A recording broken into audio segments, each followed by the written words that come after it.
bem-vindos ao Nomadcast, o podcast e videocast da Nomad com temas que te ajudam a entender o mercado global para construir um futuro em dólares. Hoje a gente vai conversar com uma empresa de crescimento impressionante, líder absoluta em um mercado que está em plena expansão, alimentando a tecnologia por trás daquelas duas letras que o mundo inteiro tem falado bastante, IA ou AI, né? Inteligência Artificial. Eu nem me atrevo a falar números da empresa agora, porque ela cresce tão rápido que até a gente publicar esse podcast já pode ter mudado tudo. Então, sim, hoje a gente vai falar da NVIDIA. Quem vai representá-la é Marcel Saraiva, gerente de vendas da divisão Enterprise da NVIDIA no Brasil. Quem vai conduzir essa conversa comigo é Caio Fazanella, head de investimentos da Nomad. Então, Caio, já passo a palavra para você fazer a primeira pergunta, a introdução do Marcel. Muito obrigado, Paula. Prazer estar aqui de novo no Nomadcast. Muito obrigado por aceitar o convite. Uma honra. Prazer. Marcel, obrigado por estar aqui com a gente. Acho que para a gente começar, seria ótimo se você puder começar se apresentando, falando um pouquinho da sua história e o seu papel na NVIDIA. Legal. Obrigado pelo convite, prazer estar aqui com vocês. Sou Marcel Saraiva, sou gerente regional de vendas aqui da NVIDIA Enterprise. Estou na empresa já há 6 anos, tenho 25 anos no mundo de tecnologia. Achei que já tinha visto de tudo, percebi que não, tem muita coisa pela frente, transformação incrível. Aqui na NVIDIA Brasil a gente trabalha muito a parte do ecossistema de vendas mesmo, vendas e arquitetos de soluções e marketing. É um escritório praticamente comercial, atuando praticamente em toda a cadeia de valor, que passa por fornecedores de nuvem, fornecedores de hardware, desenvolvedores de softwares, startups, parceiros, distribuidores, ou seja, a gente trabalha todo um ecossistema de tecnologia para levar aí o que tem de mais novo e mais interessante aí nesse mundo da inteligência artificial.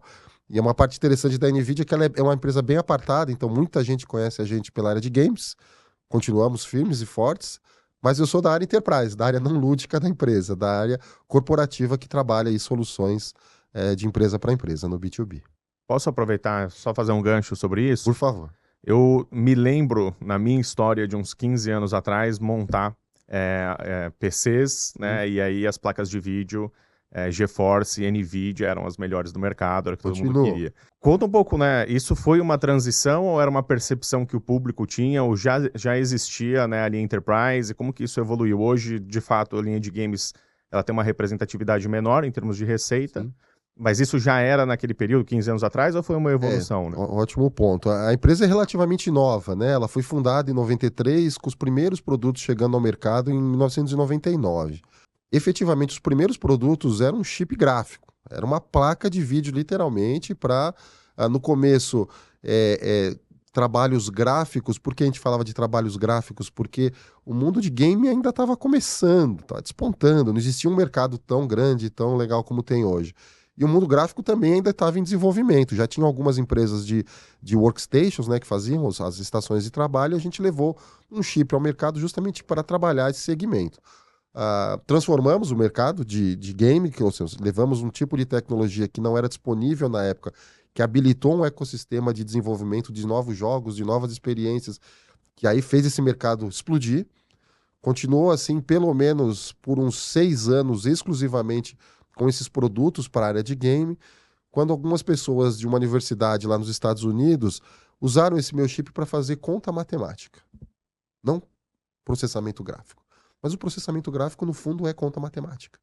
Mas eles perceberam, falaram, esse chip tem uma capacidade computacional boa, deixa eu escrever um código aqui diferente nele, porque eu quero resolver um problema de física, eu quero resolver um problema de matemática. E deu super certo.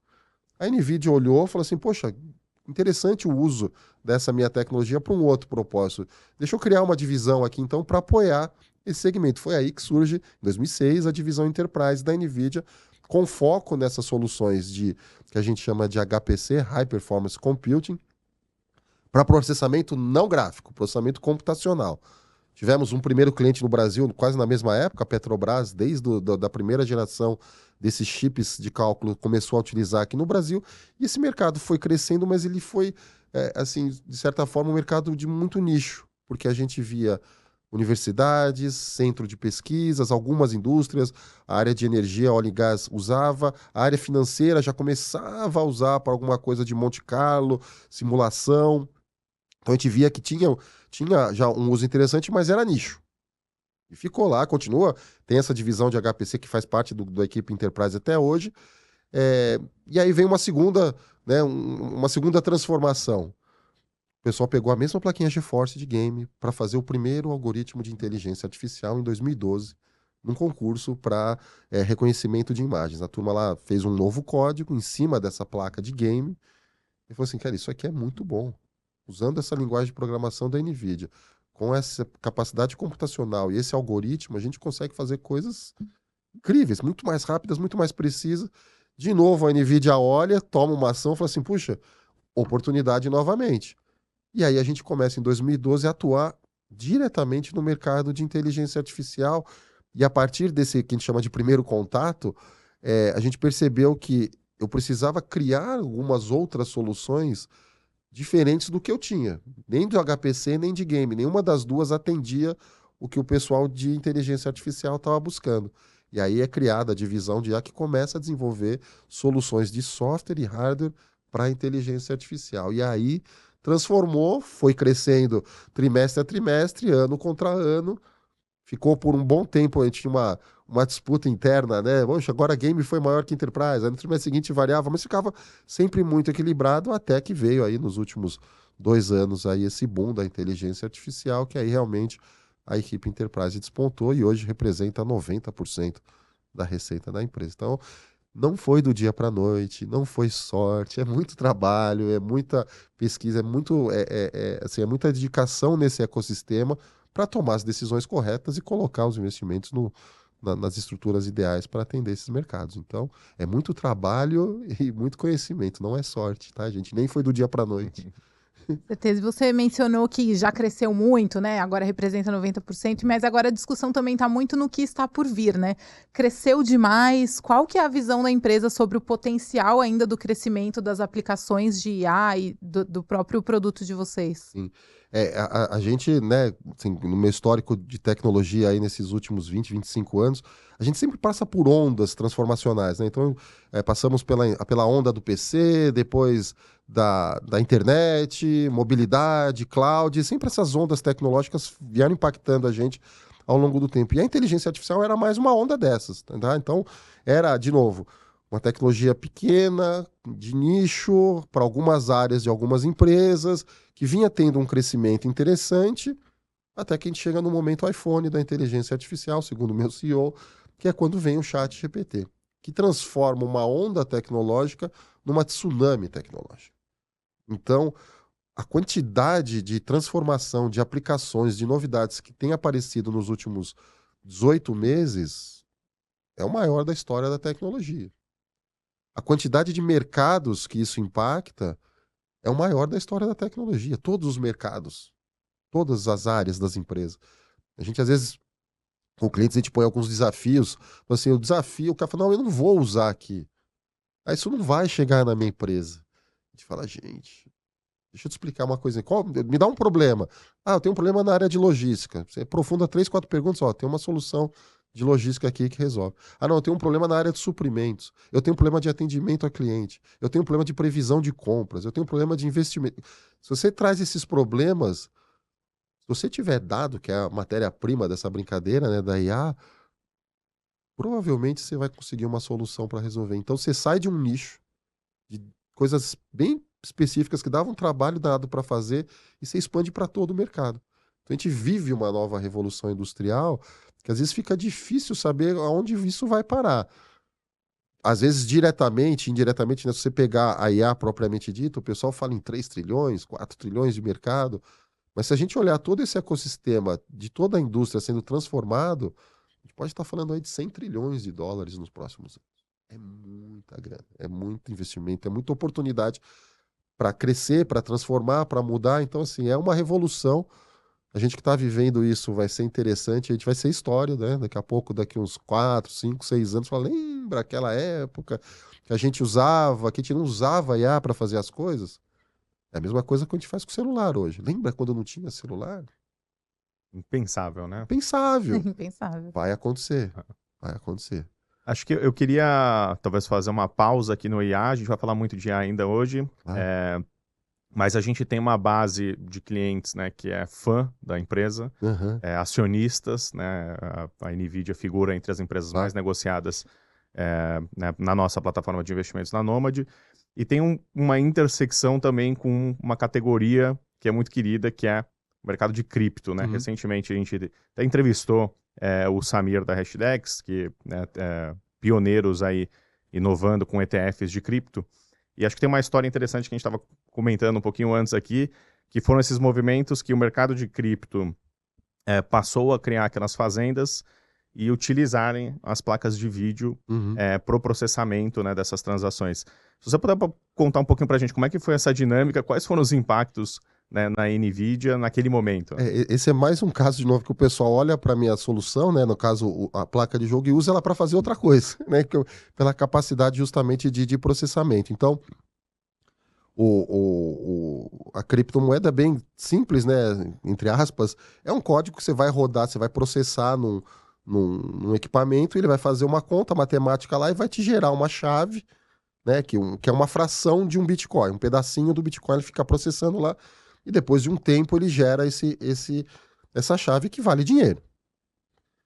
A GPU, pela capacidade de processamento dela, né, a GPU, a placa de vídeo, ela consegue fazer esse cálculo de forma mais rápida, então você conseguiria produzir mais essas frações de Bitcoin, consequentemente, fazer mais dinheiro. Então, o pessoal comprava milhares de placas da NVIDIA, colocava lá os códigos para rodar e ficava gerando Bitcoin, minerando literalmente, né? Esse era o conceito que continua aí. Agora um pouco menos, que mudou um pouco a dinâmica do software, então não é tão necessário assim as minhas GPUs, só que essa turma do Bitcoin, ele comprava tudo que tinha no mercado.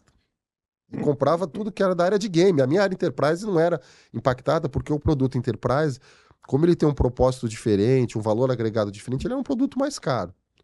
E se você vai pagar muito caro para minerar, aí a conta não fecha. Você vai pagar a luz, vai pagar uma série de coisas. Mas o chip Enterprise fica mais caro do que gerar o Bitcoin. Então ele não fazia com o chip Enterprise, ele fazia com a placa de jogo, que é mais barata. É muito boa. Só que ela não é feita para isso. Então, um jogador fica lá 6, 7 horas por dia, ótimo, depois ele desliga a máquina. Ou colocava para minerar. Então, ficava a máquina lá, placas processando 24 horas por dia, por 10, 20, 30, 40, 50 dias, queimava a placa. Tinha que ter uma infraestrutura de ar-condicionado para tudo, mas falhava um ventiladorzinho, porque o ventilador não é feito para ficar rodando tanto tempo. O cara tinha que trocar, tinha RMA, garantia, aí trocava. Mas era um mau uso. Tá usando de uma forma que não deveria. Puxa, aí impactava. Aí baixava o preço do Bitcoin. Enxurrada de placa usada no mercado para vender. Aí meus parceiros que tinham estoque de placas novas não conseguiam vender. Aí não comprava da NVIDIA. Aí eu produzia menos, impactava meu número, a ação caía. A cadeia de suprimento na minha cadeia virar. Então você... né, como a gente comentou, no mundo do semicondutor, a previsibilidade é um fator muito importante, porque, por exemplo, um chip Enterprise hoje, se não me falha a memória, ele tem 45 mil componentes. Eu tenho que trabalhar toda uma cadeia para produzir esse chip até chegar no produto final. Se eu atraso ou mudo coisas de 1 mês, 2 meses, o impacto na cadeia pode ser de 6 a 7 meses. Aí você imagina falar, não, para de produzir agora porque veio um monte de placa usada que o Bitcoin caiu. E o Bitcoin subiu. Aí produz mais. E a turma que queria jogar não conseguia comprar a placa. Aí subia o preço da placa para o usuário final. Eu continuava vendendo pelo mesmo preço, fazendo o mesmo dinheiro.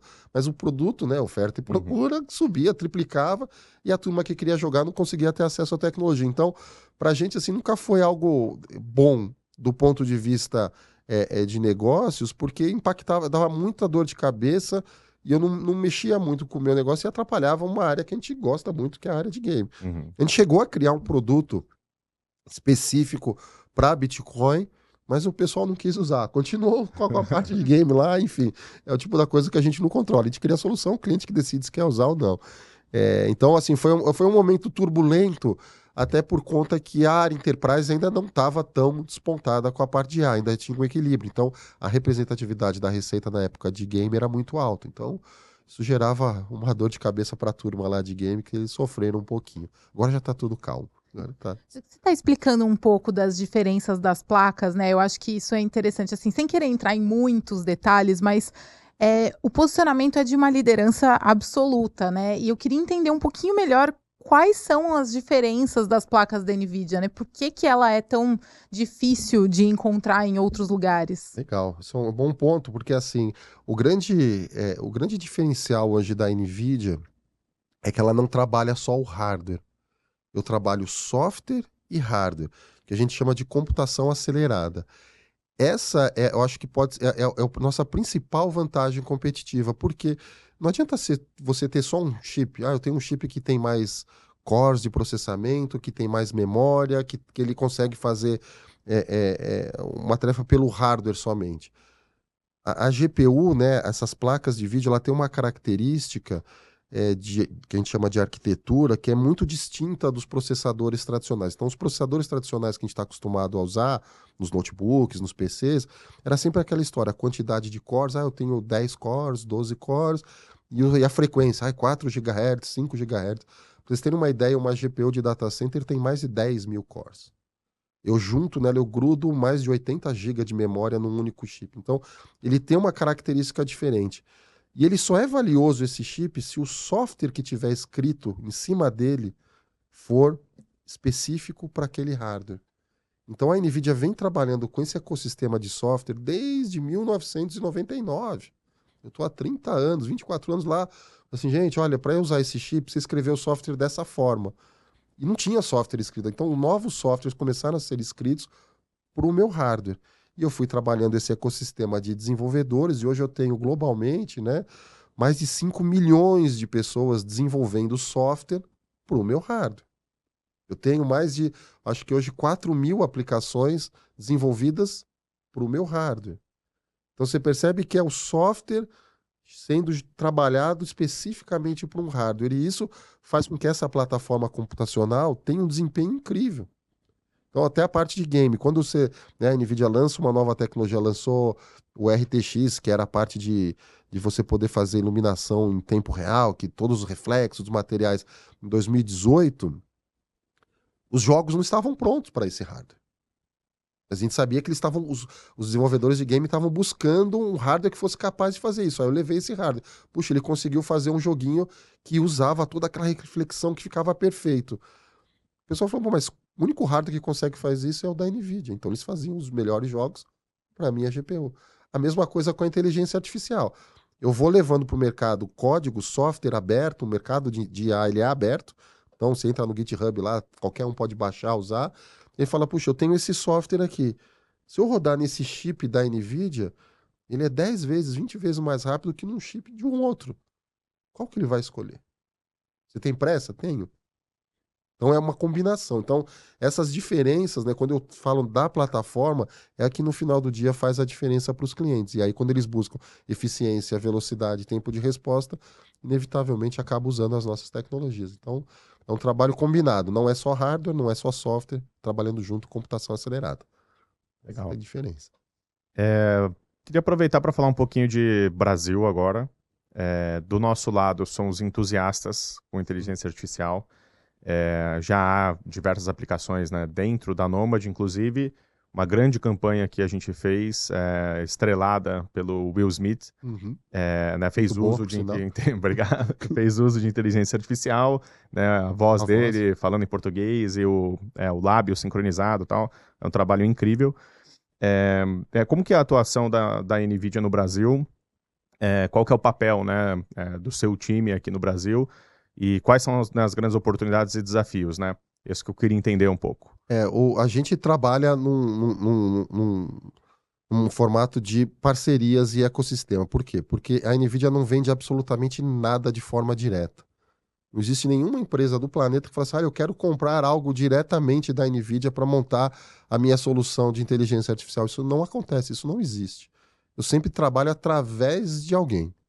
E esse alguém pode ser os fornecedores de nuvem, então Microsoft, AWS, Oracle, Google, pode escolher aí, todos eles têm minha tecnologia, todos os fornecedores de hardware, Dell, HPE, Lenovo, distribuição, parceiros, startups, é um ecossistema gigantesco. O nosso trabalho, né, da equipe aqui, ou da atuação no Brasil, é justamente pegar os problemas dos clientes e transformar numa solução que, por acaso, vai usar as tecnologias da NVIDIA. Então, isso é uma característica interessante que a gente vê nesses projetos, que não é algo impositivo. Ó, toma aqui essa solução de A, ponha na sua empresa e faz que vai resolver. Não funciona assim.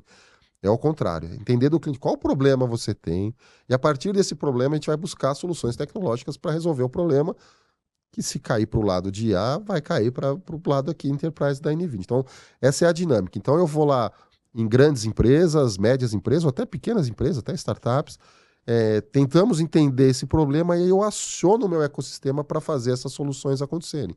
Então, se eu vou numa empresa de varejo que tem um problema de logística, eu trago um parceiro meu que conhece do segmento de logística e fala, olha, eu posso otimizar as suas rotas de entrega com essa solução de IA.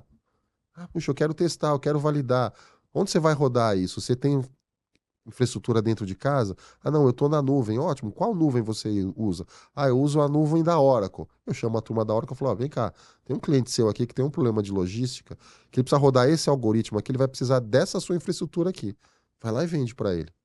Aí ele vai lá, vende, ganha a solução, fala, poxa, NVIDIA, ganhei o projeto. Eu falei, ótimo. Eu falei assim, o que eu faturei? Nada. Mas eu ganhei o projeto, ele ganhou o projeto, que gerou um consumo na nuvem dele, que aí ele olha lá e fala assim, puxa, ganhou um projeto ali, outro projeto. E NVIDIA, eu preciso de mais GPUs. Então, liga para o seu fornecedor de servidor que ele vai te vender um servidor com GPU. Nesse momento, eu efetivamente faço uma transação financeira, eu emito uma ordem de compra e venda lá com esse fornecedor de servidor que vai entregar lá para a Oracle, que vai pôr na nuvem deles, que vai entregar a solução para o cliente final. É complexo. Ou seja, dos mais de 20 bi de receita gerada, né, na área no trimestre, na verdade não tem faturamento local no Brasil. No Brasil, não. Eu não faturo absolutamente nada localmente. Porque Agora, a verdade é que praticamente todas as empresas que estão usando IA são power by, em última instância, né, pelo processamento da NVIDIA. Exatamente. Então, e essa é uma coisa interessante, né? Porque não pelo fato que eu não estou faturando nada aqui, que eu não estou trabalhando aqui, pelo contrário. Então, por exemplo, eu vou pegar um caso que não é de IA especificamente, mas é um caso bem emblemático para vocês entenderem a cadeia. Um dos maiores clientes da NVIDIA no Brasil é a Petrobras. A Petrobras tem um problema enorme para resolver constantemente, que é aonde ela vai perfurar a bacia de petróleo. Então ela faz uma varredura do nosso subsolo lá, do litoral. Os geofísicos fazem um trabalho incrível lá, de águas profundas. O Brasil é referência nesse mercado. A equipe de geofísicos brasileiros são incríveis. Eles pegam lá um monte de dados, visualizam mais ou menos aonde está lá o petróleo e falam assim, puxa, qual é o melhor lugar para a gente perfurar? Eles usam modelos matemáticos de visualização para criar que vai chegar, olha, percentualmente esse é o melhor lugar aqui. Só que para ele chegar nessa conclusão, ele precisa processar milhares de informações, dados e dados infinitos. Ele precisa fazer isso rápido. Se ele precisa processar muito dado de forma rápida, a melhor forma de fazer isso é usando uma GPU. Então aí ele compra lá, a última aquisição, o último projeto aí, então, foi publicado o edital lá de 2.000 GPUs da NVIDIA. Ele vai lá, a gente ajuda eles no software para otimizar, falou assim, olha, atualiza isso, muda aquilo. Ele faz um teste e falou, puxa, se eu, do jeito que está o software aqui, se eu tiver essas 2.000 GPUs, eu consigo fazer em algumas semanas, em alguns meses essa edição. Puxa, tá dentro do meu orçamento, eu vou comprar. Ótimo, eu saio de cena. Assim, vá ao mercado, aí ele vai ao mercado, põe a especificação que ele quer, e os fornecedores que vão lá lutar pelo projeto, o que ganhar, esse fornecedor que ganhar, ele vai chegar para a NVIDIA e falar, olha, ganhei o projeto da Petrobras, eu preciso de 2.000 GPUs. Aí, essa empresa vai lá nos Estados Unidos, compra da NVIDIA 2.000 GPUs, eu entrego para ele aonde ele quiser, fora do Brasil, ou dos Estados Unidos, ou Ásia, onde ele preferir, me entrega nos Estados Unidos, ele importa a minha GPU para o Brasil, monta o servidor aqui e entrega para a Petrobras. Aí quando instala, eu volto lá na Petrobras, chegou a máquina, chegou. Deixa eu te ajudar a usar agora, deixa eu te ajudar a programar essas 2.000 GPUs de forma mais eficiente possível para que você possa usar ela da melhor forma possível. Porque se ela usar da melhor forma possível, ela vai conseguir perfurar o petróleo, achar, extrair. Se ela conseguir fazer isso, ela vai ganhar mais dinheiro, vai produzir mais. Se ela produzir mais, ela fala, puxa, eu preciso de outro supercomputador para fazer de novo essa tarefa. Aí eu ajudo ela de novo a ter sucesso, porque se ela tiver sucesso com a minha tecnologia, eu também tenho sucesso. Então esse é o ciclo que a gente vai trabalhando e percebe, a transação comercial aconteceu lá fora, mas todo o trabalho foi feito aqui. E a gente faz isso bastante. Apesar dessa relação indireta, eu imagino que todas as discussões envolvendo o IA também são discussões que acontecem dentro da NVIDIA, né? Sim. Eu queria começar falando um pouco sobre a de regulação. Como que a NVIDIA participa, como que afeta, qual que é a visão mesmo sobre todas as conversas sobre regulação que estão acontecendo no Brasil e no mundo? Esse é um tema super importante, porque a inteligência artificial ela é uma ferramenta, né? Assim, e eu sou ainda uma parte mais anterior, que eu sou um kit de ferramentas para construir uma solução. Então, eu não sou o produto final, mas eu dou a ferramenta para o pessoal construir o produto final. Muita coisa da IA é aberta. As pessoas fazem, publicam e qualquer um pode baixar, qualquer um pode usar. Que é ótimo. Isso acelera a inovação, isso acelera a adoção, só que tem gente que pega as ferramentas e usam para coisas que não deveriam. E esse é um problema. Algumas coisas que têm que serem trabalhadas, né? Que tem desafios, mas que tem que ser trabalhado. O primeiro, dados. Porque a inteligência artificial ela depende de dados. Dados eu acho que é até algo um pouco mais resolvido, porque a gente tem a LGPD. Está dentro da lei LGPD, tá tudo bem. Não está dentro da lei, tá tudo mal. Então siga a LGPD que você não vai ter problema para trabalhar com dados, não precisa se preocupar com regulação, porque, cara, eu estou dentro da LGPD, tá tudo bem. Agora, o como eu vou usar depois isso é que ainda falta muita coisa a ser feita. E às vezes não é nem por má intenção, mas às vezes é porque às vezes não tem legislação. Eu estava numa discussão num painel recente sobre direitos autorais, e uma advogada que participou falou que, puxa, do texto lá, ele fala que a propriedade intelectual vem da alma. Tá na lei. Aí você fala, não, mas quem criou foi uma inteligência artificial. Qual alma? Não tá na lei. Precisa acelerar, ajustar essa lei de forma rápida para que, se alguém violar alguma coisa de propriedade intelectual, esteja coberto, mas hoje não está. Vocês fizeram a propaganda lá com Will Smith, certeza absoluta que ele assinou um contrato e falou assim: você pode usar a minha voz com inteligência artificial. Porque é a voz, parece a voz dele, mas não é a voz dele. A boca tá mexendo, mas não é ele, gente. É uma máquina ali. Mas ele autorizou, aquilo tem um contrato, tá regulado. É isso que tem que acontecer. Para tudo que a gente for fazer, tem que criar essas regrinhas para quem estiver usando ou para quem estiver fornecendo esteja protegido, para não ter gente que abuse e gente que faça coisa errada. Porque a gente vai ver os espertinhos do deepfake, isso, gente, não tem como. O lance é, o cara fez errado, eu consigo ir atrás, eu consigo punir. Então, essa é a mais. Eu acho que a regulação passa muito por esse lado. Não de inibir, porque o de inibir não tem como, principalmente numa plataforma aberta. Que qualquer um hoje pode pegar. Pegar um caso clássico agora, aconteceu faz 3 semanas. O Mark Zuckerberg criou um modelo de linguagem lá da Meta, que chama Llama, e é aberto, publicou lá, tá no GitHub, download, custo zero. Custa zero. Qualquer um pode pegar aquilo lá e criar uma aplicação de inteligência artificial. Aí fala, puxa, mas aí para eu fazer o ajuste aqui, eu preciso acessar um supercomputador com GPUs da NVIDIA. Exato. Sabe quanto custa por hora acessar um supercomputador que até pouco tempo atrás só a NASA conseguia pôr a mão? $3 por hora. O cara tem $300 e ele fala, caramba, consigo acessar por 30 horas aqui? 100 horas? 100 horas eu consigo treinar um modelinho, criar uma aplicação? Criar uma startup com $300? Uma boa ideia, um bom programador? O programador usou o ChatGPT para fazer o... Percebe? O negócio explode. Como que eu controlo isso? Não. Como que eu regulo? Puxa, leis, proteção, seguir as regrinhas, no final dá tudo certo. E tá evoluindo essa... Muito, muito. Não na velocidade que deveria. Porque, de novo, essa inovação é muito mais rápida do que a gente consegue se movimentar. O Plano Nacional de Inteligência Artificial do Brasil foi publicado semana passada. Demorou. O ChatGPT já está no mercado, vai fazer 2 anos. Então, assim, correndo atrás, né? Está sempre correndo atrás. E nesse mercado, como está muito acelerado, a gente também precisa acelerar o passo aí dessas conversas para que a gente consiga estar protegido e preparado para o que vem. Não é que vem por aí, porque está vindo agora. Já veio, né? Do que já veio, exato. Pensando agora, né, mais para a linha do mercado de capitais e, né, considerando que boa parte dos ouvintes aqui são entusiastas, têm ações ou têm interesse, né, nas ações que são publicamente aí negociadas. Quais são os fatores, né, importantes que você considera assim, para o investidor, né, ficar atento, olhar? Os resultados, obviamente, são públicos e divulgados. É uma empresa que cresce muito, ao mesmo tempo também tem muita eficiência operacional, então tem margens positivas, lucratividade. Quais são os principais fatores ali para o investidor levar em conta, né? É uma coisa interessante que normalmente essas tecnologias elas são cíclicas. Então a gente já viu várias tecnologias passadas que lideraram por um tempo e foram substituídas por outras e continuaram com o seu mercado. Enfim, então é um processo natural que a gente tem que estar atento, porque a gente vai passar por ciclos. O que a gente vê de diferente do que aconteceu no passado, né? Primeiro é o tamanho desse ciclo. Não é algo que fala assim, puxa, está acabando ou está começando. Gente, a gente não sabe.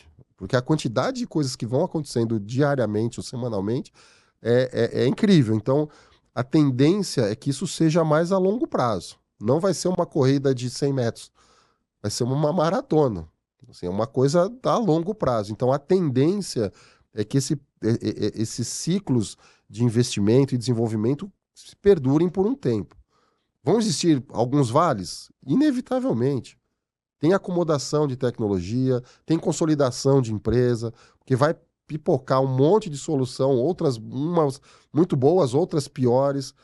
Vai ter compras, consolidações, para que no final as melhores soluções prevaleçam. A gente sempre olha para o passado para ver cenários similares, e eu acho que o exemplo do iPhone é muito bom. Em 2007, quando veio o iPhone, já tinha celular, já tinha smartphone, mas transformou tudo. A gente está vivendo exatamente alguma coisa. Já tinha inteligência artificial, já tem tecnologia parecida, mas está transformando tudo. Então vai ter aí algumas movimentações, mas a gente visualiza isso a longo prazo. E aí tem uma característica interessante e aí pensando um pouquinho, né, do lado aqui da NVIDIA, que a NVIDIA ela tem uma característica desde a sua fundação que ela dificilmente ou raramente eu vou atrás de mercados existentes. O que isso significa? Fala assim, puxa, tem um mercado já estabelecido de banco de dados, eu vou criar um software, vou lá pegar e eu quero um market share daquele mercado. Eu tenho 0, eu tenho um plano para daqui 2 anos ter 10%. A NVIDIA não faz isso. Eu vou atrás de problemas difíceis, problemas grandes. Mas, puxa, esse problema é interessante. Se eu resolver esse problema, eu crio um mercado. Se eu crio um mercado, eu sou líder. Os outros que vêm atrás. E a gente fez isso com a inteligência artificial. A gente criou um mercado que eu despontei, um mercado que não existia. Eu levei soluções para o mercado e falei assim, agora dá para fazer isso aqui, ó. Antes não dá, agora dá. Aí tá todo mundo fazendo. Eu estou trazendo novas tecnologias. Falei, lembra aquele negócio que foi para mim ano passado que não dava para fazer? Agora tem uma nova tecnologia que dá para fazer. Lembra aquele negócio que você falou para mim que, olha, Marcel, dá para fazer, só que tá muito caro. Ou o custo energético tá muito alto. Aí passa um tempinho, eu trago uma nova tecnologia. Eu falo, eu trouxe uma tecnologia que é 30 vezes mais rápido e consome 1/4 da energia. Aí o cara fala assim, pô, isso eu consigo usar agora. Eu tenho espaço no meu data center, 30 vezes eu preciso comprar menos. Por incrível que pareça, a gente leva tecnologias que eu faço o meu cliente a gastar menos dinheiro no primeiro momento. Que ele fala, puxa, com isso eu consigo pôr meu projeto em pé, ele consegue, o projeto decola, daqui a um ano ele está gastando mais de novo. Só que ele cresceu. A gente acabou de criar um mercado. Então, isso a gente tem feito constantemente. E a gente imagina que para esse segmento do IA vai acontecer por um bom período, porque as aplicações estão sendo construídas agora. Depois que elas vão ser construídas, elas vão ter que rodar em algum lugar. Se está rodando em algum lugar e tem gente usando, vai gerar mais demanda. Se tem mais gente, então, é ficar atento a esse mercado de software, de aplicações. Eu não fabrico chip. Então, mais uma dica, eu não fabrico chip. Eu uso meus fornecedores. Puxa, olha lá os meus fornecedores como estão. Vai vendo esse ecossistema, porque o ecossistema de IA, ele não é de ninguém. Ninguém faz nada sozinho. Vocês percebem que tem toda uma constelação aí de estrelas que, puxa, tem um cara bom de software ali, um provedor de nuvem aqui, um provedor de chip, soluções ali. Você vê que são várias pessoas, várias entidades ali trabalhando. Se você pegar o que elas estão fazendo, você consegue ter aí uma ideia de tendência a médio prazo. Então, não olhe só para a NVIDIA, olhe para o ecossistema, que é uma boa forma de vocês entenderem a dinâmica de mercado. É interessante isso Tá que você boa. falou de criar mercados, né? Porque o investidor de varejo, em geral, ele gosta de investir em empresas que ele conhece, que ele sabe o que faz. E a gente, enfim, tá entendendo melhor como é que funciona a Nvidia. E acho que isso talvez, enfim, não é nenhuma pergunta, mas acho que talvez acaba trazendo uma volatilidade nessa ponta do varejo, porque, eu vi que isso aqui está sendo menos usado, então talvez isso seja muito grande na Nvidia e a pessoa não entende muito bem, Não é né? tão fácil, eu concordo que não é tão fácil, e assim, até, né, era uma coisa que a gente vivia até pouco tempo atrás, ainda vive, mas ficou um pouquinho mais fácil a minha vida. Como eu sou do lado Enterprise, eu chegava nas empresas e falava, puxa, é o Marcel da NVIDIA, eu queria marcar uma reunião. Aí eu falava assim, mas é NVIDIA? O cara lembrava da plaquinha de jogo lá, eu falava assim, mas o que você quer fazer aqui? Eu sou um banco. Eu falei, então, é que eu tô do outro lado aqui, eu tenho uma solução corporativa para inteligência artificial. Eu falei assim, não, mas você é o fornecedor de chip, da placa de vídeo. Eu falei, também, mas eu tenho mais um monte de outras coisas que podem ser interessantes para vocês. Isso não, era um trabalho, agora ficou um pouco mais fácil, porque justamente o grande público acabou conhecendo o que a NVIDIA faz, e aí até um ponto interessante, não porque eu faço exatamente, mas porque as pessoas começaram a usar tecnologias que por trás estava a NVIDIA. Uhum. E aí o pessoal conectou uma coisa a outra. Eu tive cliente meu que falou assim, quando saiu essa história do chat GPT, para quem não sabe, o chat GPT roda em cima das GPUs da NVIDIA. Para quem não sabe, a OpenAI, a startup que criou o chat GPT, ela recebeu o primeiro supercomputador de IA da NVIDIA em 2016. O meu CEO entregou lá. Sabe aquelas histórias de produção de carro, quando produz o primeiro carro, aí o presidente da empresa vai em cima do primeiro carro, olha, esse é o carro número 1. Com o meu servidor de inteligência artificial que a gente criou em 2016, a gente fez a mesma coisa. O meu CEO pegou esse servidor e levou lá na OpenAI e falou, ó, gente, vocês precisam disso daqui pro que vocês estão querendo fazer. O resultado, passa 7 anos, sai lá o ChatGPT, 100 milhões de usuários em 2 meses. A Microsoft tinha uma parceria ótima com a OpenAI. Falou assim, nossa, tem 100 milhões de usuários, eu não tenho infraestrutura suficiente na minha nuvem para rodar isso. NVIDIA me manda mais GPUs. E aí eu começo a mandar GPUs. E aí eu começo a ganhar dinheiro. Eu falei, mas por que a NVIDIA está ganhando dinheiro? Porque o cara está usando o ChatGPT. Ué, mas não é a NVIDIA que faz o ChatGPT? Não. Eu pensei que é toda uma cadeia de valor, que aí o pessoal começou a associar a minha marca, a minha empresa, à inteligência artificial. E aí cria-se essa, né? Obviamente com os resultados, crescimento, tudo isso é um fator, mas a percepção do investidor, do mercado, do investidor de varejo, eu passo a despontar. Né? Eu comecei a aparecer em programas como esse aqui, por exemplo, que se fosse há pouco tempo atrás eu não estaria aqui. E aí você tem mais gente investindo, trabalhando. Teve split de ação, que você acaba ajudando mais, facilitando o acesso. Então, são vários fatores que vão levando a esse conhecimento da NVIDIA além do que ela tinha no passado. O desafio é que é um ecossistema complexo. É muita gente envolvida, ainda mais no segmento de tecnologia. Capital intensivo. Então, aumenta juros, baixa juros, projeção de risco, esses impactos no mercado são terríveis. Mas aí é em todo, aí não é só a NVIDIA, aí é todo mundo, né, que oscila. Então, para o investidor, obviamente que é mais confiável numa empresa que ele já começa a ter um histórico que vê que é o mais fácil, mas fique atento ao ecossistema em volta, porque de novo, ninguém faz nada sozinho. Então, isso pode dar boas dicas. Eu acho muito legal porque a gente fez um episódio anterior com a Stephanie da A Microsoft, da Azure, Microsoft, assisti, da muito Azure, bom, foi muito sensacional.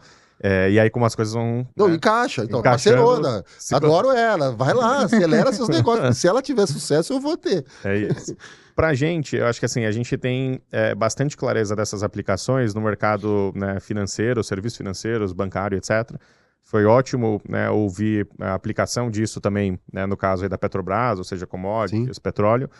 Onde mais, né, essas aplicações estão despontando, ou seja, onde mais você está tendo reunião em outros setores que o impacto ele pode ser muito grande, seja do ponto de vista ou de novas aplicações ou de ganho de eficiência, etc.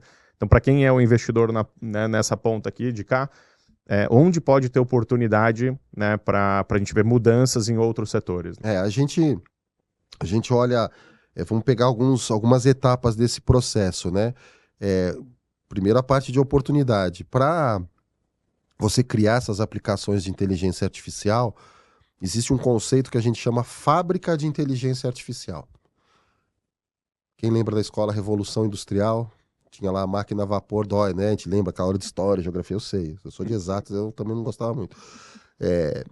Tinha lá a máquina a vapor, que o cara podia construir um tear que era ligado a essa máquina a vapor. Ele trazia o algodão, jogava no tear, saía o tecido. O que ele fazia com o tecido? Ele vendia. Ou seja, ele transformava o algodão em tecido e monetizava essa história.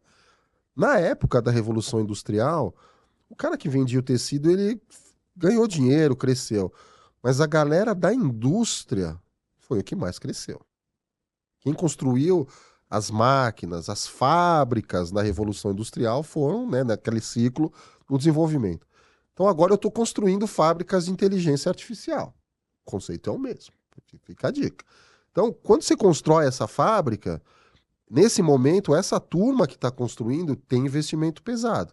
Então, tem uma área de data center que é uma oportunidade gigantesca. A construção física, construir prédio, ar-condicionado, refrigeração a líquido, encher de servidor lá dentro, investimento altíssimo. Isso está acontecendo agora. Pois bem, agora eu criei as aplicações, está rodando. Aí vai começar a aparecer a galera que está produzindo aquele tecido. É a segunda rodada, é a segunda onda que a gente chama. E tudo isso é a partir de dados. Então, empresas que geram dados, empresas que têm dados, potencialmente, ela tem a matéria-prima para entrar na jornada da inteligência artificial. E aí vem uma coisa que até a gente fala assim, pô, pela primeira vez na história, se você olhar para o Bitcoin, seria talvez a segunda, que é você pegar o dado, jogar num processador, ou num coprocessador, ou na GPU, e o que sair daquele dado, você efetivamente monetizar. Isso é o Bitcoin. A inteligência artificial está indo para o mesmo caminho. Olha que coincidência. Você vai pegar o dado, e aí vamos pegar um caso clássico que é um assistente virtual. O assistente virtual, né? Você vai lá, um chat GPT da vida, toda vez que você digita alguma coisa, a sua palavra, o seu texto é convertido num negócio que eles chamam de token. Não é bem a palavra, porque às vezes ele pega uma palavra, divide ela em duas, e aí ela passa a ter 2 tokens. Tem palavra que eles dividem em 3. Ela tem 3 tokens. Então imagina como se fosse quase como uma palavra. E aí ele joga nessa fábrica de inteligência artificial, entra um texto, joga lá na fábrica de inteligência artificial e sai um outro texto. Quando sai esse outro texto, ele te cobra por token, centavos. Para cada palavra que eu gerar, eu estou te cobrando 2 centavos. Aí você cria um atendente virtual, tem 1 milhão de interações por dia, você gastou $10 mil por dia para ter o seu assistente virtual funcionando. E o cara está monetizando, ele está transformando o seu dado em dinheiro. Isso é muito doido. Então, você acaba tendo essa movimentação, né, de matéria-prima para dados de uma forma incrível. Então, quem tira benefício disso? Então, quem que eu vou olhar? Puxa, quem tem dados? Esse cara potencialmente pode tirar vantagem desse cenário. Se a gente olhar para as indústrias hoje, a maioria já está, que a gente chama, uma maturidade digital boa. Algumas ainda estão começando, então isso vai demorar um pouco mais. A gente vê 3 aplicações mais fáceis de ser usadas. O atendente virtual é óbvio. E o atendente virtual ele passa por um avatar falando com o cliente, ele passa por um copilot te ajudando a resolver um problema. Então, esse assistente virtual é uma das coisas mais fáceis hoje de fazer, que usa essa tecnologia que rapidamente você monetiza. Uhum. Então você vai ver bastante gente de todas as empresas usando. Segunda coisa que é muito usada para a parte de código. Então o pessoal que programa usa esses modelos de linguagem para sugestão de código, ele programa mais rápido, é automático. Então empresas de software houses tendem a tirar um benefício por causa que é automático disso. E a terceira é toda a parte que a gente chama de predição. Por que a parte de predição? Porque esses modelos de IA, agora como do ChatGPT, ele é um conceito que a gente chama de modelo de linguagem gigante, Large Language Model. É matemática. Não é que ele é super inteligente, que não, gente, é continha de matriz lá, tem todo um processo, é super complexo e tal, tem muito dado envolvido, mas no final ele dá uma probabilidade de completar uma sentença, de completar uma palavra. O problema é que ele tem tanta informação que normalmente ele acerta.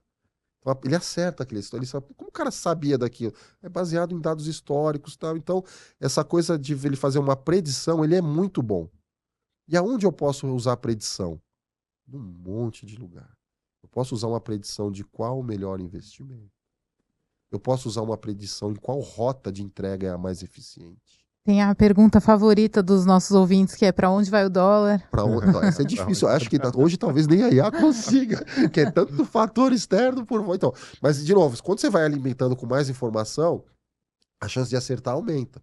Eu posso ter uma predição, por exemplo, num site de e-commerce. Você imagina, esse é um exemplo interessante. Você pega... Todo mundo aqui já entrou num site de e-commerce e fez uma pesquisa, falou assim, eu quero comprar uma calça. Você clicou, aparece a calça, automaticamente embaixo falou assim, quem comprou aquela calça, comprou esse cinto. Ou comprou esse sapato. Aí você dá uma olhada, não tô precisando, não vou comprar. Aí você dá uma olhada e fala assim, puxa, até que eu tava precisando, mas eu não gostei desse cinto, não vou comprar.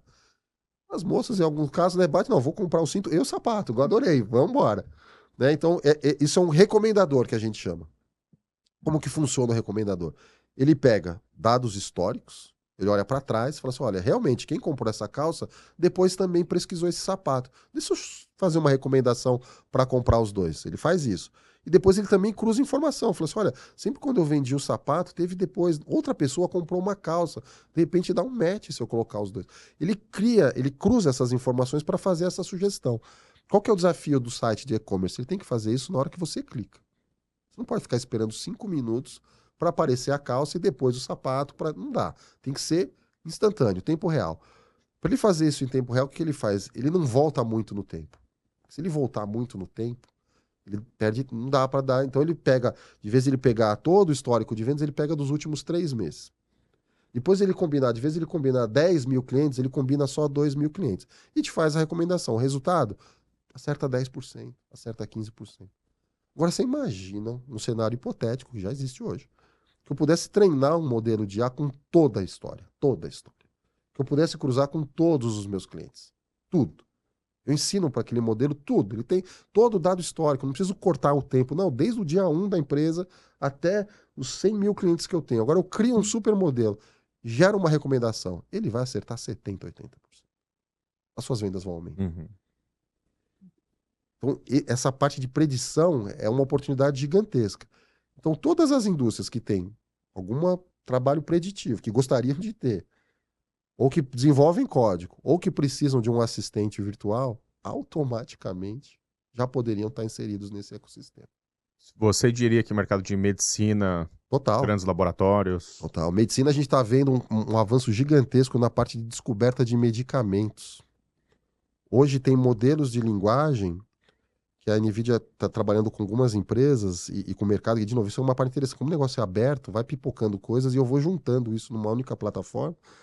Eu vou ensinando esses modelos, aí eu chego para o laboratório e falo assim, ó, na sua área de pesquisa de moléculas, ao invés de você, o seu pesquisador, ficar testando as moléculas, pede para ele perguntar para essa máquina quais seriam... Me dá uma sugestão aí de algumas moléculas para esse composto.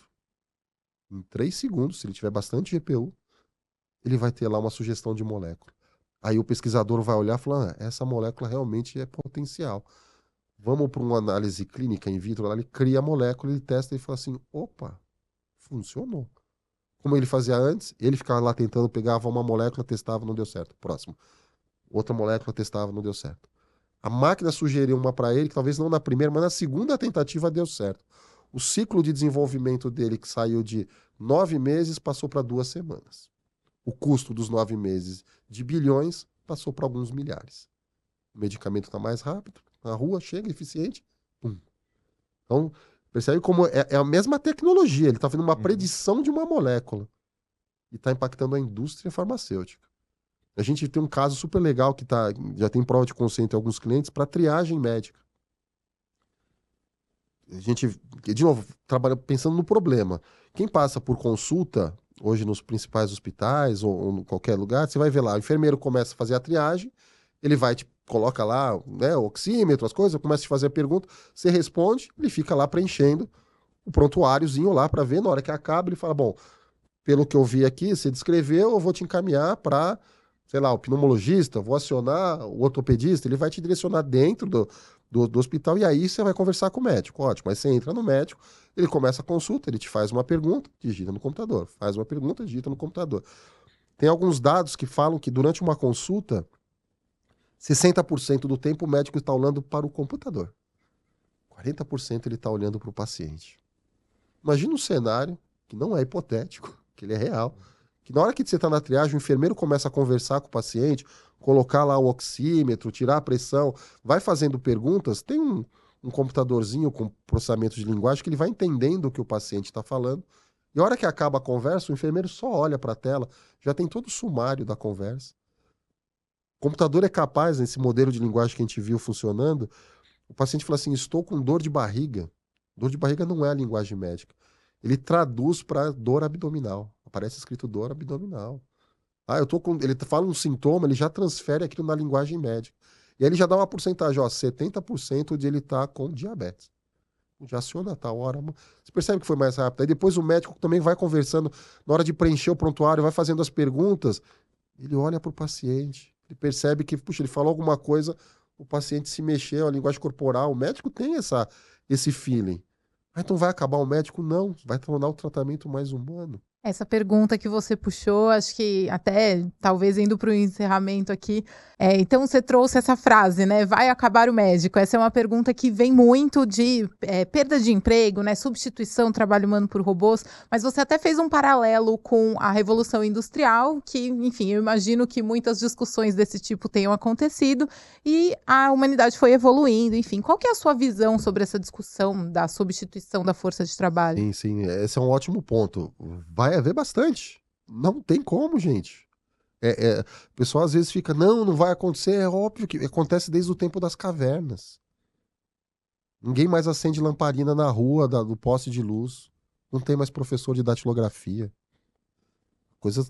As profissões se transformam. Muitos trabalhos repetitivos tendem a ser automatizados. É o mais fácil de você automatizar. Só que outras oportunidades vão aparecer. Tenho 2 exemplos aqui de soluções recentes. Uma de uma pequena empresa, pequenininha empresa, era uma empresa de 6 funcionários. Caso real, acho que é lá no Boa Vista que tem a piscina de surf lá, De ondas de ondas artificiais. Tem um fotógrafo lá, que ele fica tirando foto e filmando todo mundo que surfa. Você pode comprar a foto, o filme dele e falar assim, pô, ele faz um clipezinho e tal. O que ele fazia? Filmava a galera lá todo dia. Aí o cara falou, pô, eu quero a minha foto. Aí tinha 2 pessoas lá que ficavam no computador procurando o Marcel surfando. Aí um parceiro meu conhece lá o fotógrafo e falou, pô, deixa eu te ajudar. Ele criou um modelinho de IA que a hora que você vai, ele fala assim, ó, eu vou querer a foto. Ele falou, ótimo, para aqui. Ele tira a primeira foto e fala assim, esse é o Marcel. Aí eu fico surfando, nadando o dia inteiro, ele vai filmando. No final, eu saio da praia, eu paro lá, cutuco ele e falo assim, tá aqui os seus arquivos. Automático. As 2 pessoas que ficavam olhando as fotinhos e selecionando, elas não precisam estar mais lá. Só que aí, ele falou assim, puxa, mas agora que eu consigo entregar rápido, eu preciso ter mais gente sabendo desse serviço, e eu preciso mais gente trazendo clientes. Então pega aquela pessoa que estava só olhando pro computador, procurando foto, dá um Instagram para ela, uma gracinha, e põe ele para andar. Fala assim, você não transforma ele num vendedor. Legal. Eu não quero ser vendedor, eu quero continuar olhando para foto e procurar. Ótimo, você vai perder seu emprego. Tem que se adaptar, tem né? que se adaptar. Qual que é o desafio? A velocidade dessa adaptação. Tá muito mais rápido do que era até pouco tempo atrás. As coisas iam acontecendo de forma um pouquinho mais controladas, numa cadência um pouquinho mais lenta, que dava tempo da gente se movimentar. Agora esse negócio está voando, então a gente tem que estar mais atento, mais acelerado e buscar essas oportunidades. O meu CEO sempre fala, não existe empresa que cresce e não contrata a gente. Não existe. Então, se a empresa vai usar uma tecnologia que vai permitir crescimento, vai gerar mais empregos. O problema é, eu estou preparado para pegar esse emprego? Então já fica aí, né, o desafio de vai ter uma transformação, vai aparecer um monte de emprego, porque coisas vão, se a gente estar mais eficiente, a gente vai crescer, se vai crescer, vai gerar mais emprego, mas em outras áreas, com outros perfis. E é isso que a gente tem que estar atento para buscar esses caminhos para não ficar para trás, porque senão, assim, não, eu quero ficar olhando para a telinha do computador para identificar uma foto, essa profissão vai sumir. Como todas profissões no passado que não tiveram evolução sumiram. Então, assim, e a gente vê que vai ter mais oportunidade do que falta de oportunidade. A diferença é quem vai estar preparado e não tem. Aí tem toda aquela discussão de puxa, como eu preparo a força de trabalho, como eu capacito. Tudo isso tem que ser colocado não só nas empresas, mas nas universidades, escolas, para a gente ter aí uma força de trabalho apta e pronta para absorver essas novas oportunidades que vão acontecer bastante, sem dúvida. Saindo daqui, então, vou estudar. Por favor, por favor. Não deixe ser vencido por essas tecnologias. Use isso como uma ferramenta mesmo para potencializar você, para potencializar o que você faz. E aí você vai se destacar perante os que não usam. Não tem como. Sem dúvida. Eu vou chegar, né? Eu vou de um lugar para o outro e não vou usar um GPS para chegar. Os dois vão chegar? Vão. Aí eu vou levar 10 horas, eu cheguei em 5 minutos. Poxa, o que é o melhor? Não, um usou uma ferramenta que deu a possibilidade dele fazer o caminho mais curto com menos trânsito. Os dois chegaram. Um sofreu, ficou bravo no trânsito 5 horas, o outro não, cheguei em 10 minutos. O meu recomendador aqui falou para eu fazer tal coisa. Aí eu vou fazer uma viagem. Ah, qual é o melhor? Esse é um caso interessante também. O pessoal já deve estar pipocando aí. Antes você vai fazer uma viagem, você ligava lá para a agência, falava, olha, eu tenho tal coisa, eu quero ir em tal lugar, me dá pro... Aí sai caro, não, tá fora do budget. Então... Hoje você entra num site e fala assim, olha, eu tenho 10 mil reais, eu quero ir para o Nordeste, de tal data, gostaria de conhecer isso, me dá uma sugestão. Para edição, 3 segundos, está lá o pacote. Você olha e fala, caramba, e cabe no meu bolso? Inclusive, temos essa solução na Nômade. Pronto. Exatamente. Tá Viagens internacionais, cartão, a solução de viagem está pronta. E aí você combina uma coisa com uma oferta, pô, você já leva aqui, né, no pacote, transfira seu dinheiro para lá, na melhor cotação, trabalha isso aqui, viagem seguro. Caramba, quanto tempo você levava para fazer isso? Quantas pessoas estavam no call center ajudando você a fazer isso? Transformou. Mas quantos devs estão lá montando, juntando ferramenta, colocando isso, pondo para funcionar, entregando de uma forma agradável de entender no celular, fácil? Oportunidade. Então, vamos ficar atento, que vai ser divertido. Perfeito. Bom, da minha parte, é isso. Mais alguma pergunta para ele? Eu adoraria ficar aqui por horas. Não, dá. Realmente o papo é muito bom. Vai longe. Mas acho que a gente está chegando próximo do final. Do meu lado, eu queria super agradecer. Foi excelente o papo. Tenho certeza que vai ser muito útil aí para todos os ouvintes. Legal. Obrigado pela oportunidade e por aceitar o convite. Com o maior prazer. Quem sabe a gente volta em breve com mais novidade ou com tudo diferente, que a gente não controla nada disso. E aí você volta aqui no Nomadcast para contar pra gente. Maravilha. Segunda temporada. É isso. Então, muito obrigada, Marcel. Obrigada, Caio. Para você que assistiu também, agradecemos a participação, a presença. Não deixem de seguir a Nômade em todas as redes sociais para não perder mais conteúdos como esse. E até o próximo Nomadcast.